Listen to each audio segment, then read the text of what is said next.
Welcome as viewers. This is Nigerian News Center. If you are new to the channel, kindly like, share, subscribe, and do not forget to hit the notification bell. Mr. Chinedu Michael. Let us look at the plan of federal government to set up peace corps.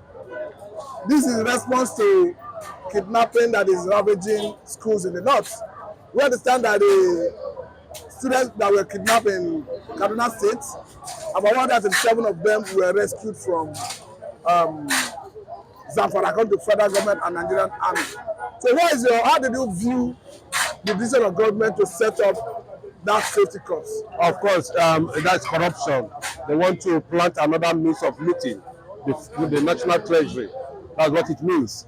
Now, at the end of the day, it's not going to see the light of the day. What we need now is state police, community policing. You know, how many schools do you think those people can man when you know already we are having shortage of manpower in terms of security? I just see that just, continuity of their cosmetic approach to deal with issues decisively. That is just it. Why should we be talking about peace? What kind of peace come? Empower, employ, restructure the police system. That is what we are talking about. I thought we are still waiting for the report to actually come out before we know the direction we are heading to. Why not? Why are they bringing this? At the end of the day, you see this policy crashing. You see it not seeing the light of the day. You see it taking another turn entirely.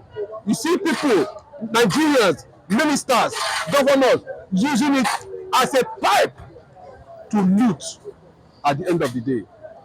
Why is it that the Omoteku is not effective in the southwest?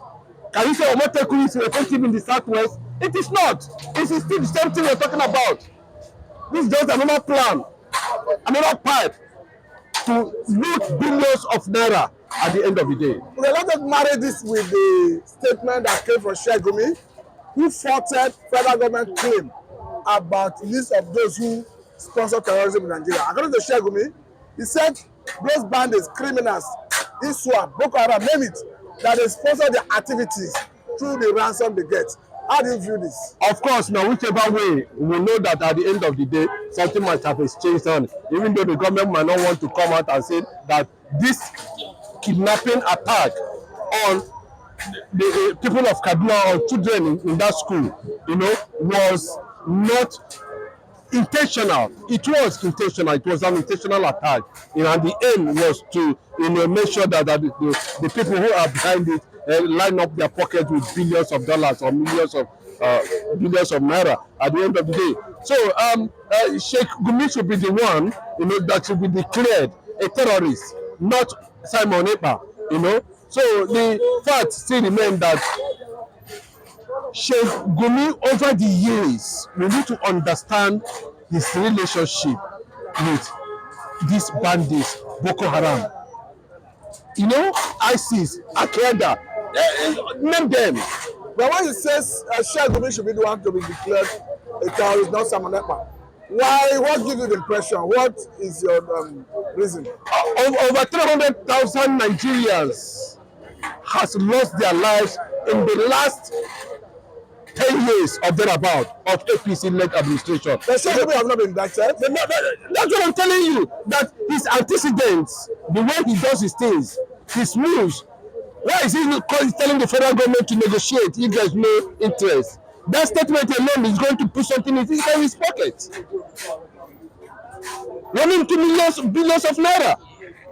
But you should not negotiate with people who carry arms to abduct, to kidnap school children who are less than 15 years old.